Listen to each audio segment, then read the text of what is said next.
Good morning, everyone. We are back with part 3 of chapter Indigo. In previous session, we read that Gandhiji fought for the justice of sharecroppers. He demanded to return 50% compensation amount, which was illegally extorted from the poor peasants, but the appointed official commission offered to refund only 25%. Gandhiji accepted it, and thus the deadlock was broken. Let's continue the chapter. On page 52, here it is, last paragraph. This settlement was adopted unanimously by the commission. Gandhi explained that the amount of the refund was less important than the fact that the landlords had been obliged to surrender part of the money and with it part of their prestige. So this settlement, here settlement refers to 25% refund amount. So this settlement was adopted unanimously. Unanimously means all the members of the commission, they agreed on this 25% settlement. And now what else Gandhiji told, that this refund amount was less important. The main important thing was that we Indians forced the Britishers to bend down in front of us, and this way they had given away their honor also. So, therefore, as far as the peasants were concerned, the planters had behaved as lords above law. Now, planters who think that they are they are the lords above the law, now they have to accept our conditions. Now, the peasants saw that he had rights and defenders. He learned courage. Now, peasants came to know that they have their rights and now they can fight for their rights. He learned courage. He refers to the poor peasants. They have also learned courage. Events justified Gandhi's position. Within a few years, the British planters abandoned their estates, left their estates, which were given back to the peasants. Indigo sharecropping disappeared. Gandhi never contented himself with large political or economic solutions. He saw the cultural and social backwardness in the Champaran villages and wanted to do something about it immediately.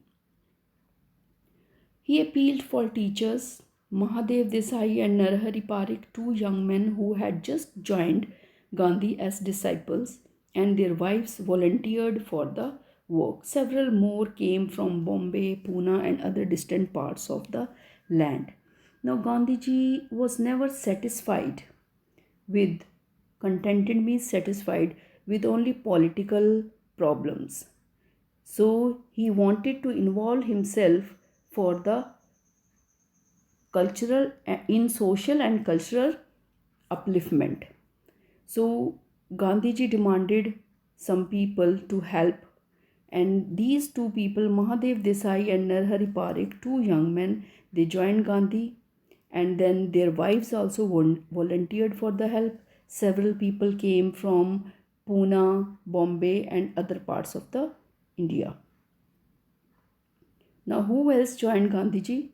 Devdas, Gandhiji's youngest son, arrived from the ashram. So did Mrs. Gandhi. Mrs. Gandhi also joined them.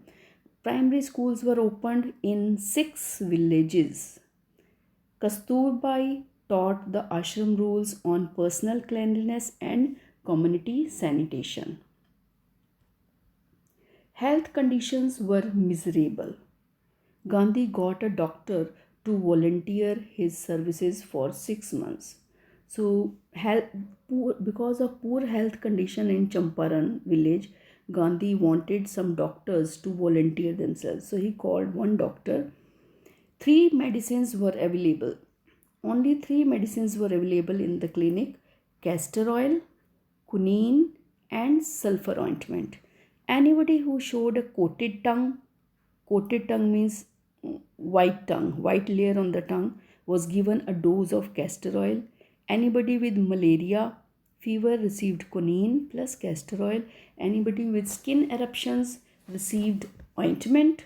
Skin eruptions means irritation, skin irritation. They received ointment plus castor oil.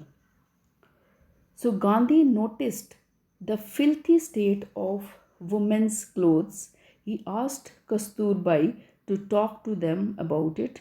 One woman took Kasturbai into her hut and said, "Look, there is no box or cupboard here for clothes. The sari I am wearing is the only one I have." So during his long stay in Champaran, Gandhi kept a long distance watch on the ashram. He sent regular instructions by mail and asked for financial accounts. So while staying in Champaran, he was having a distance watch on ashram activities through mail, and he used to ask them about the financial accounts. Once he wrote to the residents that it was time to fill in the old latrine trenches and dig new ones, otherwise the old ones would begin to smell out. So this is the old method of cleaning the big pits. Trenches means deep pits of waste. Coming to the next, the Champaran episode was a turning point in Gandhi's life. Now this is turning point in Gandhi's life. What I did, he explained, was a very ordinary thing. I declared that the British could not order me about in my own country. Now, what is turning point? Turning point is a time in your life when a single decision or any act change the direction of your life. That is called a turning point. A big change occurs at that special point in your life. When a big change occurs, that is a turning point. So this episode, Gandhiji's visit to Champaran, it was a turning point in Gandhi's life. Now he said that what I did, what was a very ordinary thing. Now what ordinary thing he has done? He's declared that British could not order me about in my own country. And so nobody can order me in my own country. So Gandhiji disobeyed their order. Only he did this thing only. Next, but Champaran did not begin as an act of defiance. It grew out of an attempt to alleviate the distress of large numbers of poor peasants. This was the typical Gandhi pattern. His politics were intertwined with the practical day-to-day problems of the millions. His was not a loyalty to abstractions, it was a loyalty to living human beings. Now, defiance. Now, Gandhi said that Champaran episode did not begin as an act of defiance. Defiance means refusal to obey the orders. It grew up, rather, this episode grew up to an attempt to alleviate, to remove the sufferings. Distress means sufferings of the large number of poor peasants. Now, it was Gandhi's typical style, it was his pattern of working, that his politics was mixed up with the practical day to day problems of the millions. He used to solve the problems of the people as well.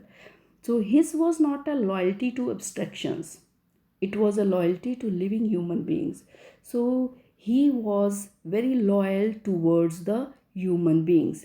His aim was to work for the humanity. He was not only fulfilling his own ideas. In everything Gandhi did, moreover, he tried to mold a new free Indian who could stand on his own feet and thus make India free. Now, what was his aim? To mold a new free Indian, to give shape to the new India where everyone would be free from fear and could stand for his rights.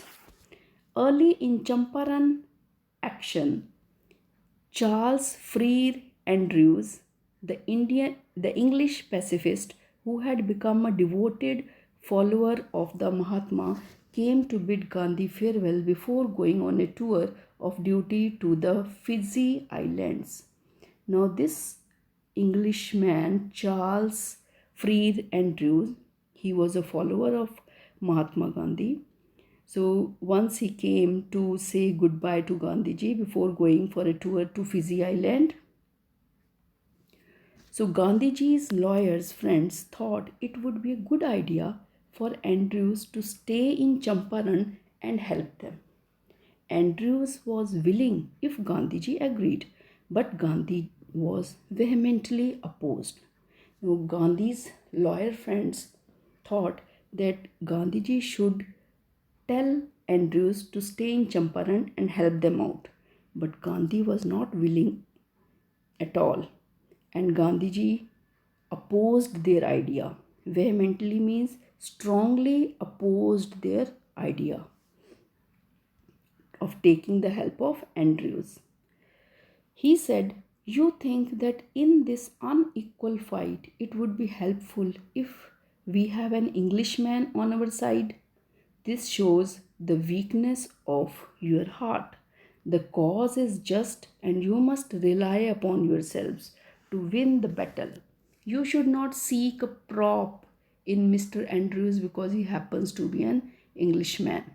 Now, Gandhiji said, taking the help of Andrews for our battle, for our struggle for freedom, it would be like as if we are weak. This shows that we are weak. That's why we are taking the help of an Englishman. So Gandhi said, our cause is just. The reason, the cause of our struggle is just, and we must trust in our abilities. You should not seek, we should not seek, we should not take the support. Prop means support. We should not take the support of Andrews because he's an Englishman. So we should rely upon our capabilities. He had read our minds correctly, Rajendra Prasad comments, and we had no reply. Gandhi, in this way, taught us a lesson in self-reliance. So Gandhiji taught the Indians the lesson of self-reliance. Now, self-reliance means self-dependence, an ability to do things and make decisions by yourself without taking the help of others. So that is called self-reliance or self-dependence, when we take the decision on our own without anybody's support. So self-reliance, Indian independence, and help to sharecroppers were all bound together. Bound together means all these acts were tied, they were interconnected. Now, Gandhiji came to help sharecroppers. He taught them self reliance, made them free from fear, and then he thought that he should make the India free from Britishers. So all these acts were interconnected in this Champaran episode. So here the chapter ends. Thank you.